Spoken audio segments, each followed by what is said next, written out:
these last months and maybe the coming next months, you have a high degree of volatility in the global economy, the world economy. On the middle term, we are optimistic, and therefore we are sticking to our growth plan at Emirates, and we are doing well. Why? Because we see 7 billion people living on the planet.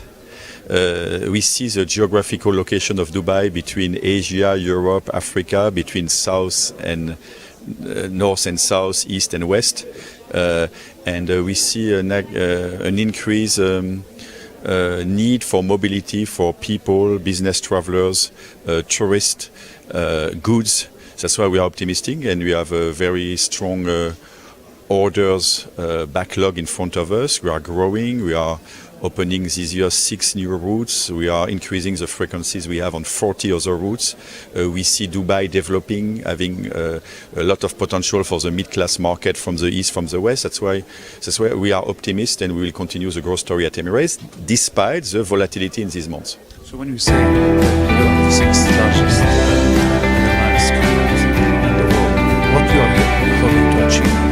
I was mentioning it was in 94 for the first ATM.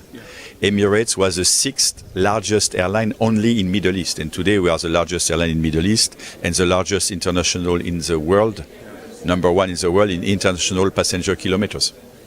You know, looking at this, at the airlines industry in the region, we can see like a big competition going on between you and the Etihad airline. Yes. How far you are rating much better than them, and is there some kind of like, you know, cooperation, try to not to grab markets for each other? No, I think UAE, Dubai is an open sky, and so there is we respect a lot Etihad. It's a great brand.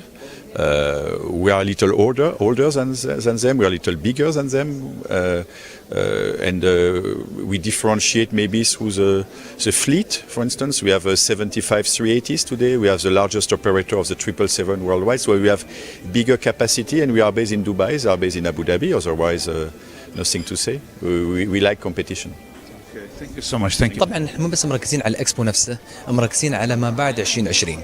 فنحن وايد مهم بالنسبه لنا نحن ان نركز على ان نستقطب اعداد اكبر من الناس من دول مو بس اللي تعودنا عليها، بس اسواق جديده، وفي نفس الوقت نشتغل دائما بشكل يد في يد مع القطاع نفسه، فمن الفنادق والطيران وكلهم، ونحاول كيف نساعدهم هم على اساس نحن انهم يستفيدون ونحن نستفيد معاهم. وطبعا الاكسبو يعني فعاليه او حدث مهم ومن أهم الأحداث اللي صارت في تاريخ دبي. فطبعا نحن أول ما نوصل أقرب على الوقت هذا راح يكون الترويج بشكل كبير بالنسبة للإكسبو نفسه، وكل ما نحصل المعلومات من عندهم أول بأول على المخططات الجديدة وشو الأشياء اللي هم شغالين عليها إن شاء الله راح نوفر عالم ونشتغل معاهم يد في يد على أساس إن أجل نستقطب أعداد. فيما يتعلق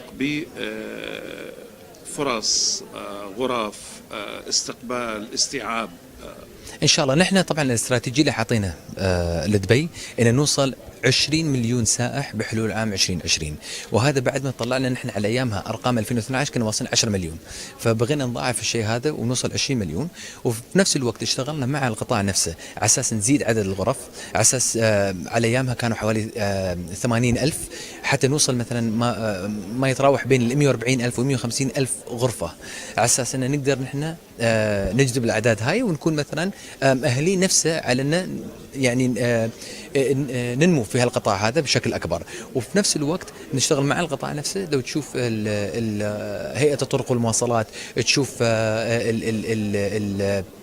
هجرة وجوازات، كلهم شغالين معانا على اساس انهم بعد يرتبون اعمارهم ان يستقبلون الاعداد. While we are seeing in the Middle East and North Africa a lot of like security concerns, some hubs which was like familiar to tourists worldwide has been affected.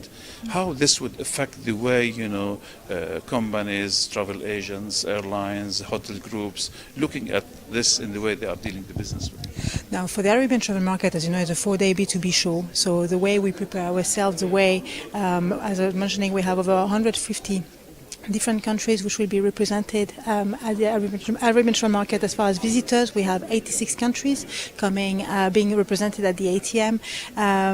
The way when you come, the ATM is a platform to broker business between all the tourism professionals. It's, as you can see, the tourism industry is growing just by the numbers I was providing earlier on 2015, providing 7.2 million jobs within the industry and $7.12 trillion. As far as North Africa, this year we have Egypt. Egypt grew its participation. It has a huge stance. We have a strong participation from North Africa. We have also the Middle East. We have a lot of exhibitors from the Middle East area as well that you'll be able to see. Dubai. We have also the Bahrain, Kuwait, Saudi Arabia. You'll have Emirates as well, as Mr. Thierry Antinori was saying, with a beautiful new stand, which I fully recommend to go and see. And yes, how it is about ATM to come to do business. We provide our exhibitors and visitors a platform in order for them to do business together, in order to organize appointments. We also provide a buyer's program in order to set up business, in order to broker new business for our exhibitors. As far as the Arabian Travel Market, we can see we've actually, this year we grew the show. We've taken an extra haul. We have over 423 exhibitors this year. We have over 100 new exhibitors. So the number speaks for itself. The tourism is still growing. How is the way like tourists are picking their destinations as a result of what's going on? Do you feel that they're turning away from the region, or they still picking where they find the safest places? You can see the numbers within Dubai. There's still a lot of tourism from a growth market, obviously being India and China, but also from Europe. So you can see that the traveling is still going on. People are still traveling pretty much everywhere, and you can see as part of the United Arab Emirates, you still see it's everywhere is busy. Everywhere you go, there's a lot of people, and you can see that residents, but also tourists, international travelers. How you can see, major companies worldwide are taking into consideration Muslim interests, halal food, and to cater for, quite large percentage of travelers around the world. Okay. Have you felt any interest in the way they run their business to take into consideration their needs? Well, you can see pretty much. I mean, we're not going to talk about the Middle East because Middle East is pretty much it's all halal, pretty much. But if you look within the international, back in the UK or other international destinations, this is a sector which is taken quite seriously, whereby they make sure that they're halal compliant. My colleague earlier on was explaining with regards to a hotel that they had a Lebanese chef ensuring that they had halal product and so on and so forth. So yes, you can see that the tourism is a trend, and you can see that across the world there's this trend which is being followed. Thank you so much. Pleasure. Thank you very much.